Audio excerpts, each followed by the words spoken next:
السكوت على الأجنبي عندما يكون على أي جزء من أرض عربية لا ينطوي فقط على إهانة للشعب في ذلك القطر العربي، مثل ما توجه الإهانة الآن إلى شعبنا العربي المسلم المؤمن الغيور في نجد والحجاز بسبب وجود الأجنبي.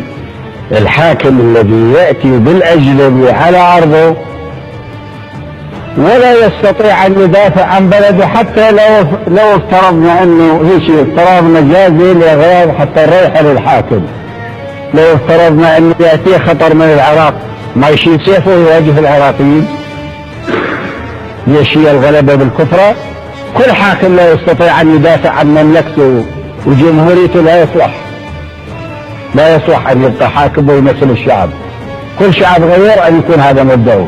كيف يمكن نقبل أن الحجاز اللي فيها قبر الرسول الكريم محمد صلى الله عليه وسلم وفيها مكة المكرمة تدنس بشزم الأجنبي؟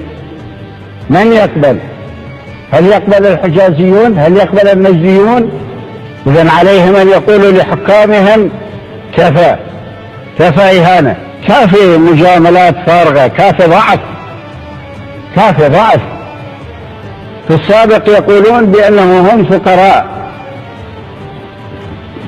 فقراء يأكلون الجربوع ويشربون حليب الإبل، ليس لديهم ما يستطيعون به أن يقاومون الغرب.